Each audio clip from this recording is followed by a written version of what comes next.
ഈ ഉമ്മത്ത് കഷ്ടപ്പെടുന്നത് അവിടത്തേക്ക് സഹിക്കില്ല.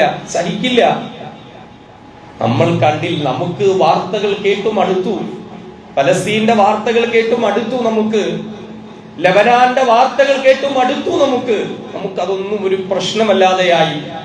ദിവസങ്ങളും ആയിരക്കണക്കിന് ആളുകൾ അവിടെ പിടഞ്ഞു വീണു മരിക്കുന്നു. ചർച്ച ചെയ്യാൻ, ഒന്ന് ദുആ ചെയ്യാൻ പോലും ഈ ഉമ്മത്തിന് താല്പര്യമില്ലാതായി മാറിയിരിക്കുന്നു. അതൊന്നും നമ്മുടെ വിഷയമേ അല്ലാതായി മാറിയിരിക്കുന്നു. ഫലസ്തീനിലെ പാവപ്പെട്ട മക്കൾ ഒരു നേരത്തെ ഭക്ഷണത്തിന് ക്യാമ്പുകളുടെ മുന്നിൽ വലിയ ക്യൂ നിൽക്കുമ്പോ ആ ക്യൂവിൽ ചെന്ന് നിൽക്കുന്ന മക്കളുണ്ട്. ഒരു റൊട്ടിക്കഷണത്തിന് വേണ്ടി കാത്തു നിൽക്കുന്ന മക്കൾ. കൃത്യമായി ആ ക്യൂ നോക്കിയിട്ടാണ് ഇസ്രയേലിന്റെ വിമാനങ്ങൾ ബോംബുകൾ വർഷിക്കുന്നത്. ഒരു നേരത്തെ ഭക്ഷണത്തിന് വേണ്ടി കാത്തു നിൽക്കുന്ന പിഞ്ചു മക്കൾ തലയോട്ടി ചിന്നി ചിതറി മരിക്കുമ്പോ ഈ ഉമ്മത്തിന് അത് ചർച്ചയേ അല്ല.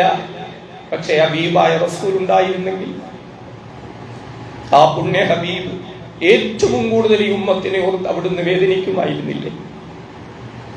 നമുക്കതൊരു വിഷയമാണ്. എന്നും പത്രമെടുത്താൽ ഫ്രണ്ട് പേജിൽ ലബനാൻ കത്തുന്നു, ഫലസ്തീൻ കത്തുന്നു, ഇത്ര പേര് മരിച്ചു.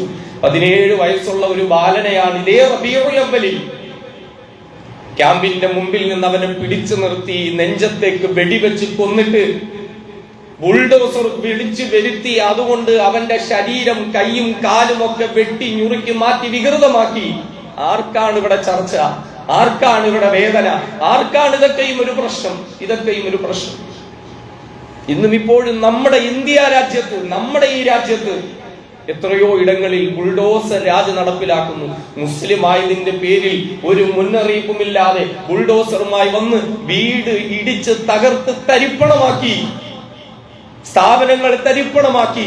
ജീവിതകാലം മുഴുവനും കഷ്ടപ്പെട്ട് നേടിയെടുത്തത് ഒക്കെയും ചില നിമിഷങ്ങൾ കൊണ്ട് തവിടുപൊടിയാകുന്നത് കണ്ട് തെരുവിലേക്ക് ഇറങ്ങാൻ വിധിക്കപ്പെട്ട മുസ്ലിമുകളാണ് ലാ ഇലാഹ ഇല്ലല്ലാഹ് മുഹമ്മദുർ റസൂലുള്ളാഹ് പറഞ്ഞവർ. ആർക്കാണ് ഇതൊക്കെ ചർച്ച? ആർക്കാണ് ഇതിന്റെ പേരിൽ വേദന?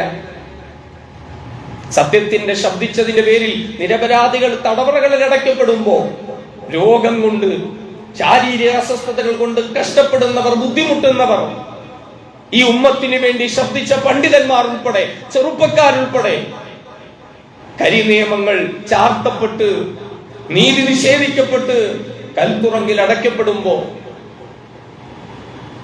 ഈ വിനീതം കണ്ടൊരു കാഴ്ചയുണ്ട്. ഞാൻ ഒരു ദിവസം ഒരു യാത്ര കഴിഞ്ഞ് രാവിലെ 5 മണിക്ക് കരുനാഗപ്പള്ളി സ്റ്റേഷനിൽ വന്നിറങ്ങുമ്പോ ഒരു ഉമ്മയും 2 മക്കളുമായി ട്രെയിനിന്റെ പിന്നാലെ ഓടുകയാണ്. പെട്ടെന്ന് എന്നെ കണ്ടപ്പോഴും ആ മകൻ ഓടി വന്ന് കയ്യിൽ തന്നു, ഉസ്താദേ വാപ്പാനെ കാണാൻ പോവാ ജയിലിൽ. നമ്മളൊന്ന് ഓർക്കണം, നമ്മളിതൊന്നും അറിയുന്നില്ല, നമുക്കിതൊന്നും ഒരു ചർച്ചയല്ല.